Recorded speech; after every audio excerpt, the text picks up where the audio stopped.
Mummy जी, चाय ले लीजिए। अरे कलमुही, तेरे हाथों से तो चाय पीते हुए भी डर लगता है, कहीं इससे तेरा रंग मुझ पर ना चढ़ जाए। अगर इन्हें इतनी ही शर्म होती तो मेरे इतने हैंडसम भाई को इस तरह फंसाती नहीं। बानी और शिवम की लव मैरिज हुई है।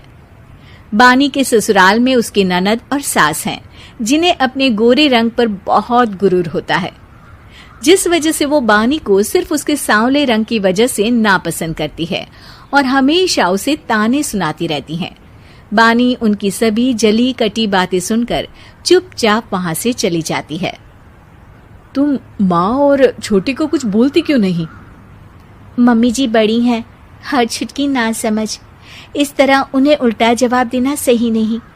मेरी जिम्मेदारी उनकी सेवा करना है, जो मैं पूरे दिल से हमेशा करती रहूंगी। ऐसा बोलकर बानी रसोई में जाकर रात के खाने की तैयारी करने लगती है। रात को खाना खाते हुए बानी की सास उसे कहती है, कल मैंने अपनी फ्रेंड्स के साथ किटी पार्टी रखी है, समय से सारा खाना बना देना और अपना मनहूस चेहरा लेकर ज्यादा उनके सामने मत आना, समझी? माँ, बानी आप दोनों की कितनी परवाह करती है, फिर भी आप उससे इतना बुरा व्यवहार क्यों करती हैं? अरे एक तो लव मैरिज करके इस कलमुही को हमारे सर पर लाकर बिठा दिया और अब हम इसे कुछ बोल भी नहीं सकते क्या? भैया तो इनकी तरफदारी करेंगे ही, आखिर इन्होंने पूरी तरह उन्हें अपने वश में जो किया है। जिसे जो करना है करे, बस कल मेरा सारा काम समय पर हो जाना चाहिए। इस पर सब खाना खाकर सोने चले जाते हैं और अगले दिन बानी जल्दी उठकर सास की किटी पार्टी के लिए तैयारियां शुरू कर देती है, जिस पर पार्टी शुरू होने के बाद सास की सहेलियां कहती हैं, अरे वाह री, तेरी बहू ने तो बड़े स्वादिष्ट समोसे बनाए हैं। हाँ भाई, रंग कैसा भी हो, खाना बनाने में बिल्कुल अन्नपूर्णा है। अरे इसकी भी क्या बात करनी, मेरी बेटी से मिलो, इसकी सुंदरता के आगे तो उर्वशी रंभा भी फेल है। उर्वशी रंभा को तो फेल कर देगी, पर क्या अन्नपूर्णा बन पाएगी? अरे इसे काम करने की क्या जरूरत, उसके लिए बानी है तो, और मैं तो इसकी शादी भी किसी नौकर चाकर वाले घर में ही करूंगी। बानी वापस रसोई में चली जाती है और किटी पार्टी चलती रहती है। उसी रात को बानी की सास गुस्से में चिल्लाते हुए अपने कमरे से बाहर निकल कर आती है। हाय रे, चोरी हो गई, मेरे पैसे, पक्का पक्का इस कलमुही की वजह से हुआ है ये सब। अरे क्या हुआ माँ, कौन सा आसमान टूट गया?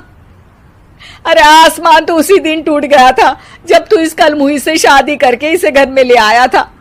खुद तो आई ही, अपने साथ साथ मनहूसियत का काला साया भी मेरे घर ले आई। अरे हुआ क्या माँ?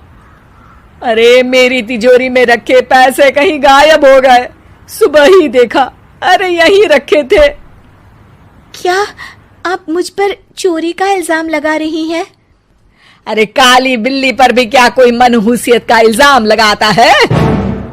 ऐसा बोलकर बानी की सास वहां से चली जाती है, जिसके बाद शिवम और बानी बात करने लगते हैं।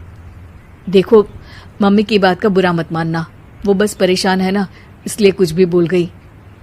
वो परेशान नहीं, मुझसे नफरत की वजह से ऐसा बोलकर गई हैं। उन्हें मैं हमेशा एक आंख नहीं सुहाती। देखो बानी, अगर तुम चाहो तो हम दूसरा घर लेकर वहां शिफ्ट कर सकते हैं। आखिर तुमसे प्यार करके तुम्हें अपनी जिम्मेदारी पर इस घर में लेकर आया हूं, इस तरह टॉर्चर नहीं होने दे सकता। अगर आप साथ हैं तो मुझे किसी चीज की टेंशन नहीं, और आखिर वो हमारी बुजुर्ग हैं, हम उन्हें और छुटकी को इस तरह अकेले छोड़कर कैसे जा सकते हैं? इसके बाद बानी भी अपने कमरे में चली जाती है और अब हर रोज उसकी सास की तिजोरी से पैसे गायब होने लगते हैं। इसी तरह कुछ समय बीत जाता है और वो हर बार हर चीज का इल्जाम बानी पर लगाती है, पर बानी कभी कुछ भी नहीं बोलती। कलमुही, नास पीटी, बहू को घर की लक्ष्मी बोलते हैं, ये तो पनौती बनकर आई है, पनौती। एक रात बानी की सास को आधी रात में प्यास लगती है, तो वो पानी पीने रसोई की तरफ जाती है। तभी उसे अपनी बेटी के कमरे में कुछ आवाज सुनाई देती है। हाँ हाँ, मैंने मम्मी की तिजोरी से हर रोज थोड़े थोड़े पैसे निकाल कर हम दोनों के लायक खूब पैसे इकट्ठे कर लिए हैं। और मम्मी आज तक उस सब के लिए भाभी को ही जिम्मेदार समझती है। तुम बस जल्दी से आकर मुझे यहाँ से ले जाओ और हम कहीं दूर जाकर शादी कर लेंगे। मम्मी को कुछ पता नहीं चलेगा। सब मुसीबत खत्म।